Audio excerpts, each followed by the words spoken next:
आपको बॉर्डर पर चेक करिएगा बढ़िया, तो कहाँ शराब है। लेकिन धीरे धीरे धीरे जानते हैं कि नहीं, बहुत सारे लोग उसमें लग जाते हैं। एक नई पार्टी उभर कर आई है बिहार में, वो दावा कर रही है कि हमारा सरकार बनेगा तो सबसे पहले आधे घंटे में शराब चालू करवा देंगे। समाज सुधार का काम कोई 2 दिन में नहीं होता है। पहले सती प्रथा थी, खत्म हो गई ना। पहले बाल विवाह होता था, धीरे धीरे वो खत्म हुआ कि नहीं खत्म हुआ। नीतीश कुमार पर प्रश्न चिन्ह लागू होता है कि जो नीतीश कुमार लगातार पिछले 10 वर्षों से शराबबंदी का ताल ठोक रहे हैं, उनके बिहार में शराब से लोग मर रहे हैं। ये जो बोल रहे हैं ना, क्योंकि इनको सरकार चलाने का अनुभव तो है, किसी दफ्तर में काम किए हैं क्या, कहाँ से अनुभव रहेगा। अगर ये अनुभव रहता तो बोलते नहीं कि 1 घंटे में खत्म कर देंगे। भाई बिल्कुल अनुभव नहीं है। प्रस्ताव बन के आएगा तब ना कुछ निर्णय होगा, तो 1 घंटा में कैसे होगा साहब। 1 घंटा में तो आप गांधी मैदान से अपना सीएम हाउस नहीं पहुंचिएगा। लोग तो ये भी कहते हैं कि होम डिलीवरी होता है, पहले तो जाके दुकान से लाना पड़ता था, अभी एक कॉल करो और घर पे आ जाता है। तो इससे बड़ी शर्मनाक बात और क्या हो सकती है कि आप उस नियम का दावा कर रहे हैं जिस नियम का सरेआम धज्जी हो रहा है। बिहार में एक बार फिर शराबबंदी एक बहुत बड़ा मुद्दा बन चुका है। हाल ही में 2-3 दिन पहले की घटना है, सिवान में 30 से 35 लोग जो है जहरीली शराब पीने से मर जाते हैं और कई सारे लोग अभी भी अस्पताल में एडमिट है। एक बार फिर से नीतीश कुमार पर प्रश्न चिन्ह लागू होता है कि जो नीतीश कुमार लगातार पिछले 10 वर्षों से शराबबंदी का ताल ठोक रहे हैं, उनके बिहार में कैसे शराब से लोग मर रहे हैं। देखिए, इसके 2-3 पहलू हैं जो आपने सवाल किया है। सबसे पहले तो बिहार में आपको कोई नहीं मिलेगा जो कोई शराब के पक्ष में, तो शराब कोई अच्छी चीज नहीं है, वो फसाद का जल है, समझे ना। और नीतीश बाबू ने बहुत ही ऊंची सोच के तहत, एक बड़ी सोच के तहत इसको लागू किया कि इससे जो है, जो गरीब लोग हैं उनका स्वास्थ्य ठीक रहेगा, उनके पैसे जो बर्बाद होते हैं उसमें कमी आएगी, आपराधिक घटनाएं होती है, एक्सीडेंट होता है, उसमें कमी आएगी। इसी सोच के तहत उन्होंने कानून बनाया। लेकिन ये खान पान का जितना भी कानून होता है ना, उसको लागू करना, उसको अनुश्रवण करना नीचे बहुत ही मुश्किल काम है।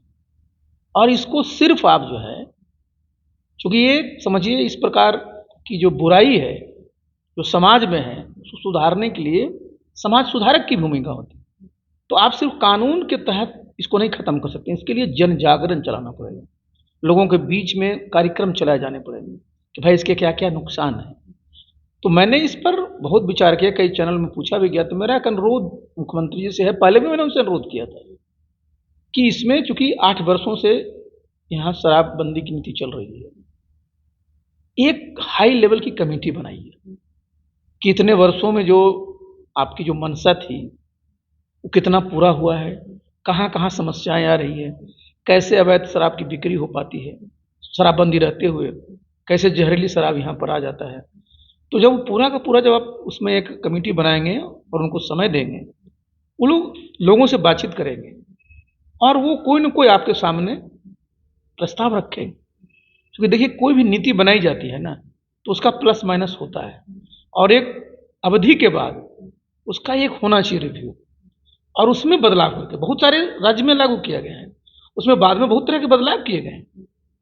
तो सरकार की मनसा जो है ना, वो अच्छी है, लेकिन जो कहा जाता है ना कि लागू करने में जो समस्याएं आ रही हैं, उसका निराकरण कैसे हो। कहीं ना कहीं असफल ही साबित होगा ना सर, क्योंकि हर रोज लोग तो ये भी कहते हैं कि होम डिलीवरी होता है, पहले तो जाके दुकान से लाना पड़ता था, अभी एक कॉल करो और घर पे आ जाता है। तो इससे बड़ी शर्मनाक बात और क्या हो सकती है कि आप उस नियम का दावा कर रहे हैं जिस नियम का सरेआम धज्जी हो रहा है। वही तो मैं बता रहा हूँ कि भाई जो कानून बनाया जाता है, तो कानून को जब तक आप लागू नहीं कर पाएंगे ना, तो इस कानून का मतलब नहीं रह जाता।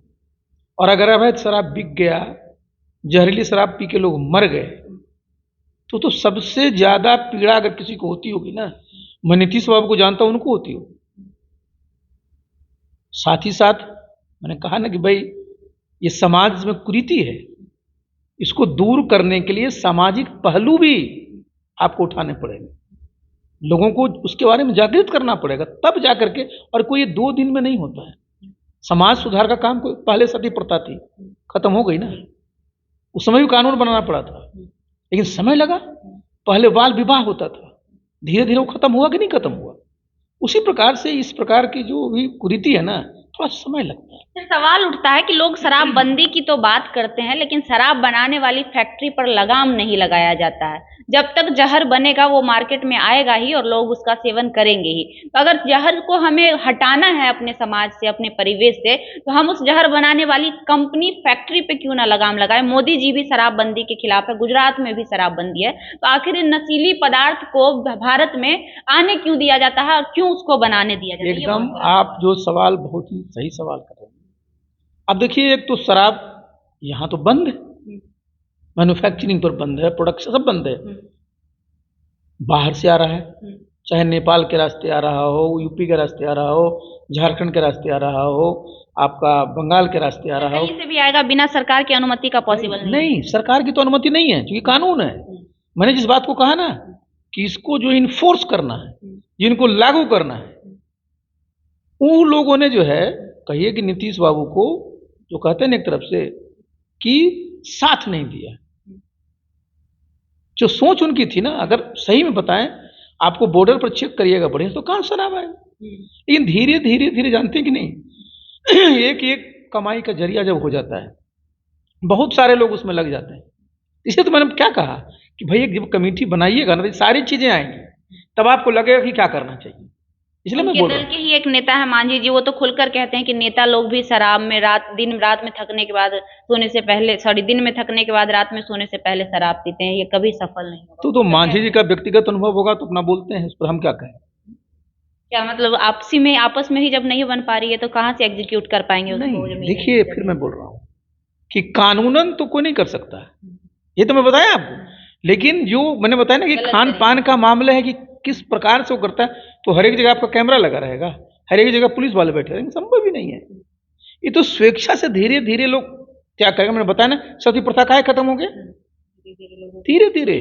एक नई पार्टी उभर कर आई है बिहार में, वो दावा कर रही है कि हमारा सरकार बनेगा तो सबसे पहले आधे घंटे में शराब चालू करवा देखिए, एक बात बता दें आपको, ये मैंने कई चैनल वाले ने हमसे पूछा, ये जो बोल रहे हैं ना, क्योंकि इनको सरकार चलाने का अनुभव तो है नहीं। सरकार बनती है, सरकार बनने के बाद मंत्रिमंडल का जो गठन होता है, मंत्रियों के विभाग बनते हैं, प्रस्ताव कैबिनेट में आएगा, उसके लिए जब डायरेक्शन दीजिएगा तब ना आएगा।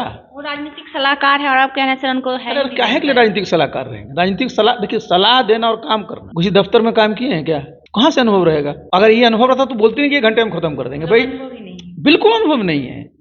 भाई आप जरा समझिए ना कि अब जब कैबिनेट बैठेगी तो प्रस्ताव आना चाहिए ना, तो प्रस्ताव बन के आएगा तब ना कुछ निर्णय होगा। तो 1 घंटा में कैसे होगा साहब।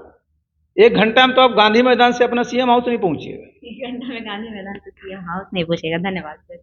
चलिए, तो हमारे साथ बातचीत कर रहे थे आरसीपी सिंह, पूर्व केंद्रीय मंत्री कह लीजिए और जेडीयू के पूर्व राष्ट्रीय अध्यक्ष भी रहे हैं।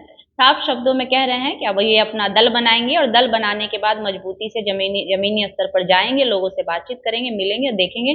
देखने के बाद फिर विधानसभा चुनाव को लेकर आगे की रणनीति तैयार की जाएगी। बाकी आपने इनकी तमाम बातें सुनी, इनकी बातें सुनकर आपको कैसा लगा और इनकी बातों पर आपकी क्या प्रतिक्रिया है, हमें कमेंट बॉक्स में जरूर दीजिएगा। लाइव लॉन्ग न्यूज देख रहे थे आप, मेरा नाम खुशबू रॉय है।